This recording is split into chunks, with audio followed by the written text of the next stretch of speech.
सभी का। आज हम जो एक कुंडली विश्लेषण कर रहे हैं, इसमें दो चीजों को लेकर एक साथ ही डिस्कस करूंगा। शाम को दूसरी वीडियो जो है वो आएगी शनि के जो गोचर हो रहे उनको लेकर भी। देखिए यहाँ पे प्रश्न ये हुआ था कि कौन से ग्रहों की दशाओं में एक्सीडेंट मुमकिन है, और दूसरी चीज ये कि एक सर्टेन एक्सीडेंट हुआ 20 मई को, उन्होंने बताया इसमें वाहन को नुकसान पहुंचा। ठीक है, तो इन चीजों को भी देखेंगे कि क्या कौन से ग्रह किन पर्टिकुलर कंडीशनों में किस तरह की एक्सीडेंटल सिचुएशंस को बताते हैं। तो चलिए आज का इस विश्लेषण को शुरू करते हैं। देखिए आपके सामने जो कुंडली है वो 5 नंबर सिंह लगन से बनी हुई कुंडली है। अब जब हम बात करेंगे किसी भी तरीके की हेल्थ या बॉडी के ऊपर आने वाली चीजों को लेकर या मटेरियल वे में चीजों को लेकर, तो हमें मेन इंपॉर्टेंस लगन कुंडली को देनी होगी। अब इस कुंडली के अंदर सबसे पहले आप फर्स्ट हाउस की सिचुएशन को देखें। फर्स्ट हाउस जो है उसके ऊपर सूर्य की दृष्टि है और बुध की भी दृष्टि है। सूर्य जो है वो फर्स्ट हाउस लॉर्ड है, इसीलिए अगर फर्स्ट हाउस को फर्स्ट हाउस के लॉर्ड देखते हो तो इसे अच्छा माना जाएगा हेल्थ पॉइंट ऑफ व्यू से। लेकिन जब बुध का साथ आएगा तो बुध इस कुंडली में सेकंड हाउस लॉर्ड है और 11th हाउस के लॉर्ड है। अब देखिए सेकंड हाउस का लॉर्ड अपने आप में न्यूट्रल होता है। अगर वो सूर्य से संबंध बना रहा है तो इसे हम अच्छा कह सकते हैं, क्योंकि सूर्य ना सिर्फ कि फर्स्ट हाउस बल्कि एक तरीके से वो एक केंद्र और एक त्रिकोण दोनों के स्वामी हो गए। इस वजह से ये युति अच्छी कही जा सकती है। तो ओवरऑल अगर हम इस कॉम्बिनेशन के साथ देखें तो इसमें थोड़ी सी नेगेटिविटी है, वो ये कि सेकंड हाउस और 11th हाउस का हेल्थ को लेकर थोड़ा सा एक प्रॉब्लमेटिक सिचुएशन हो सकती है, और वो भी 7th हाउस में बैठने के कारण, क्योंकि उसको भी हम मार्केश मानते हैं, इसलिए यहाँ पे ये थोड़ी सी चुनौती जरूर बनती है। तो कॉम्बिनेशन को हम मिक्स्ड वे में रीड करेंगे। अब देखें कि जो दशाएं थी उनके अंदर चलते हैं और दशाओं में जाने के बाद चीजों को क्रैक करने की कोशिश करेंगे। जब हम दशा में जाते हैं तो गुरु की महादशा और उसमें सूर्य की अंतरदशा और फिर राहु की प्रत्यंतर दशा थी। ये मैं आपको जो इवेंट बता रहा हूं ये 20 मई की डेट के लिए बता रहा हूं। अब देखिए सबसे पहले हम गुरु के ऊपर जाएंगे। जो जुपिटर हैं वो बैठे हुए हैं 4th हाउस में। 4th हाउस का मतलब हो गया things related with property, things related with mother. इसके बाद जो जुपिटर है वो बैठे हुए हैं आपके अनुराधा नक्षत्र में। अनुराधा नक्षत्र के जो स्वामी हैं वो होते हैं शनिदेव। अब इस वजह से नक्षत्र के लेवल पर अगर हम जाएं तो हम ये देखेंगे कि गुरु का संबंध जो है वो शनि के साथ है। शनि इस कुंडली में आपके 6th और 7th हाउस के लॉर्ड हैं। तो गुरु की महादशा अपने आप में 3-4 चीजों को कनेक्ट करते हुए चल रही है। पहला है 4th हाउस प्रॉपर्टी, दूसरा है 5th हाउस। 5th हाउस क्यों? क्योंकि वहां के स्वामी भी हैं। और फिर है 8th हाउस। 8th हाउस का मतलब होता है अचानक होने वाली चीजें। तो इसमें से काम की बात क्या, 8वें घर का स्वामित्व जो कि किसी भी चीज में अनसर्टेनिटी लेके आ सकता है, पहले तो वो इंपॉर्टेंट पॉइंट है। दूसरा कि गुरु का 6th हाउस के साथ संबंध है। एक्सीडेंट के लिए हम मोस्टली 6th 8th को फोकस करते हैं, तो शनि के नक्षत्र में बैठने से 6th हाउस का रिलेशन कंप्लीट हुआ। दूसरी जो दशा थी वो थी सूर्य की। सूर्य जो है वो फिर से शनि की राशि में बैठे हैं, राशि तत्व के आधार पे कनेक्टेड है शनि से। सूर्य जो है वो नक्षत्र में देखें तो शतभिषा नक्षत्र में बैठे हैं। शतभिषा नक्षत्र होता है राहु का।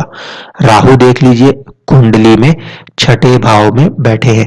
रोग रिपु ऋण चोट, तो ये कॉम्बिनेशन सही बनता है। महादशा भी अपने नक्षत्र से छठे भाव सातवें भाव को कनेक्ट कर रही है। अंतरदशा जो है वो राशि के तत्व पे और नक्षत्र पे कनेक्ट कर रही है। अगेन किसको? सिक्स्थ और सेवेंथ को। ये कॉम्बिनेशन कंप्लीट। इसके बाद तीसरी जो दशा फैक्टर में आया है ग्रह, वो आया है राहु।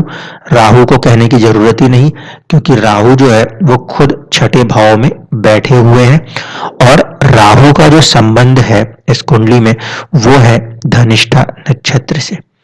धनिष्ठा नक्षत्र जो है वो होता है मंगल का। मंगल जो है वो भी कहीं ना कहीं उग्र ग्रहों में माने जाते हैं। अब देख लीजिए मंगल जो है वो इस कुंडली में किस किस भाव के स्वामित्व रखते हैं? वो रखते हैं फोर्थ, जो कि प्रॉपर्टी का भाव है, और साथ ही साथ नाइन्थ हाउस। नाइन्थ हाउस में मंगल की राशि है और वहीं पर शनिदेव विराजित है। इसीलिए मंगल के अंदर कहीं ना कहीं थोड़ा सा फैक्टर शनि का आएगा। तो राहु अपने आप में सिक्स्थ हाउस को लेके चल ही रहा है, खुद वो एक तरीके से शनि की तरह बिहेव कर सकते हैं। इतने कॉम्बिनेशंस में आपको यहां तक समझ में आया कि जब कभी भी कोई सीरियस मैटर बनता हो, serious matter either human body के साथ या किसी भी मटेरियल चीज के साथ, तो वहां पर क्रूर ग्रहों का प्रभाव ज्यादा होगा। सूर्य पापी है? पापी नहीं है। सूर्य क्रूर ग्रहों में आते हैं। पापी में हम लेते हैं शनि को, मंगल को, राहु को और केतु को। तो क्रूर ग्रह सूर्य, दूसरे क्रूर और पापी ग्रह राहु। इसके बाद जब हम और थोड़ा सा अंदर जाएंगे, 20 तारीख के पास जाएंगे, तो हम देखेंगे कि राहु में राहु और फिर इसके अंदर जाके कहीं ना कहीं आपको 20 तारीख के आसपास तक शुक्र मिल जाएंगे। अब शुक्र जो है वो बैठे हैं छठे भाव में, एक्सीडेंट, रोग। शुक्र कारक है वाहन के, ठीक है। तो इसलिए इस पर्टिकुलर एक्सीडेंटल कंडीशन में जो ज्यादा डैमेज आया वो आया आपके वाहन को, क्योंकि सूर्य फर्स्ट हाउस को देख रहे हैं, जो प्लस पॉइंट है, उसकी वजह से हेल्थ को उतना ज्यादा उन्होंने इम्पैक्ट नहीं किया। अब इस दिन 20 मई का आप एक बार गोचर देख सकते हैं। अगर हम 20 मई के गोचर को बनाएं तो सिचुएशन क्या बनती है ग्रहों की?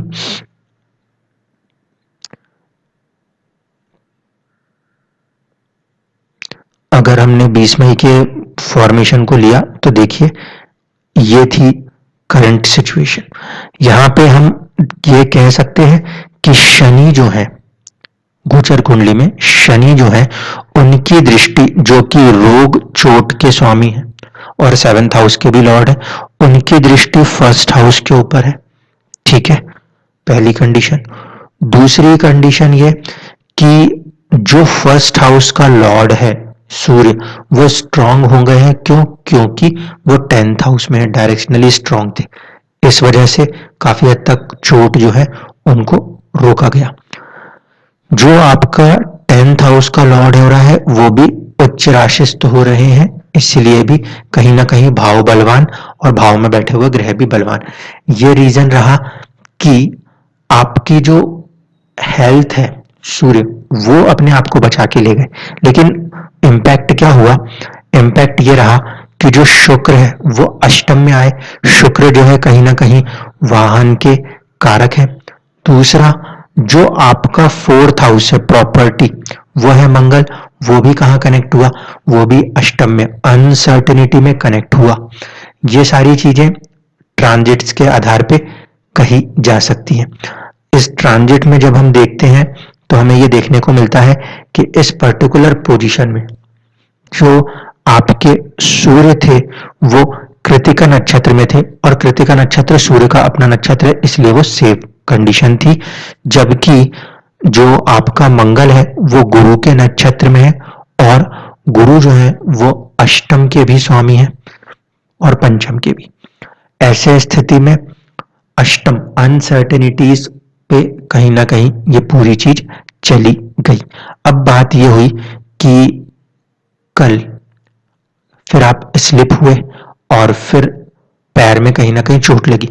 अब इस वाले कॉम्बिनेशन को भी रीड करने की कोशिश करते हैं। देखिए सेम पोजीशंस को अगर लेके चलें तो अभी भी हम दशाओं में गुरु की महादशा और अंतरदशा के अंदर यदि अब आएंगे तो हमें नजर आता है कि आप ऑलमोस्ट 2023 तक सूर्य की अंतरदशा में है। अब यहां पे ये क्रूर वाला फैक्टर अभी भी काम कर रहा है सूर्य की वजह से, लेकिन हेल्थ के लॉर्ड हैं, इसको नहीं भूलिएगा। इसके साथ साथ जो लास्ट इंसिडेंट को हमने देखा तो इसमें आए हैं गुरु। फिर गुरु के बाद आप अगर 12 जुलाई तक की पोजीशन को मैं पहले बनाने की कोशिश करूं तो 12 जुलाई तक के लिए हमें मिलेंगे गुरु के बाद बुध, और बुध के बाद आपको 12 जुलाई में ये आ गए केतु। ठीक है, ये दशा है, अब इसको समझने की जरूरत है। देखिए गुरु की दशा मैंने समझा दी, वो कनेक्टेड है 6th हाउस से, इसीलिए गुरु की दशा अंदर ही अंदर कहीं ना कहीं रोग बीमारी या चोट देने में संभव होगी। सूर्य जो है वो भी रोग बीमारी देने में कहीं ना कहीं कनेक्ट होंगे, क्योंकि वो भी शनि के साथ और 6th हाउस लॉर्ड के साथ कनेक्टेड है। राहु के साथ संबंध होने से अचानक वाले तत्व जुड़े हुए हैं। अगेन जुपिटर कहने की जरूरत ही नहीं, वही चीज है। अब यहां पे हमें देखना है वो है बुध और केतु। तो अब बुध और केतु को स्टडी करके देख लेते हैं। बुध जो अपने रिजल्ट्स हैं वो फिर किसके साथ जोड़ रहे हैं, राहु के साथ, शतभिषा नक्षत्र। फिर कहां जाएंगे, छठे भाव से कनेक्ट हो गए, रोग भाव से कनेक्ट हो गए। इसके बाद आखिरी में जो चीज बची दशा में वो आपकी रही केतु। केतु जो है वो जन्म कुंडली में 12वें भाव से कनेक्टेड है। 12वां भाव जो है ये हॉस्पिटल्स को कनेक्ट करता है। केतु ना सिर्फ कि 12वें भाव से कनेक्टेड है, नक्षत्र के लेवल पे अगर आप ध्यान दोगे तो वो कनेक्ट हुए हैं बुध के साथ। बुध कुंडली में 2nd हाउस लॉर्ड है। ऐसे स्थिति में जब खर्च भाव 12th हाउस और 2nd हाउस सेविंग्स इनका कनेक्शन है तो हॉस्पिटल में खर्चे होने की कंडीशंस बन सकती हैं, क्योंकि केतु आखिरकार 12वें में बैठ के काम किसकी तरह करेंगे, 12वें के स्वामी की तरह। तो ये कॉम्बिनेशन यहाँ पे नजर आता है और मेडिसिन वगैरह की कंडीशन यहाँ नजर आती है। यहाँ पे जहां तक चोट की बात है तो यहाँ पे चोट एक स्वेलिंग के रूप में आई, ना कि किसी तरह के मेजर ब्लड इंजरीज। तो इसको समझ लीजिए, जो आपका मेन क्वेश्चन था कि किन दशाओं में एक्सीडेंट हो सकता है, तो जिंदगी में एक्सीडेंट होने की संभावना रह सकती है 8th हाउस की दशा, 6th हाउस की दशा, या जो भी ग्रह इनके स्वामियों के साथ किसी तरह से संबंध बनाते हो, पहली कंडीशन।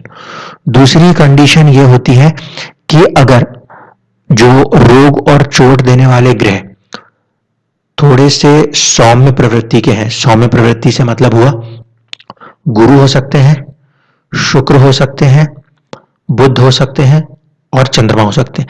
इसमें इस बात को ध्यान रखना होता है कि चंद्रमा और बुध का नेचर अलग अलग हो सकता है। पापी ग्रहों के साथ जाके बुध पापी हो सकते हैं और चंद्रमा भी कहीं ना कहीं क्षीण हो तो पापी हो सकते हैं।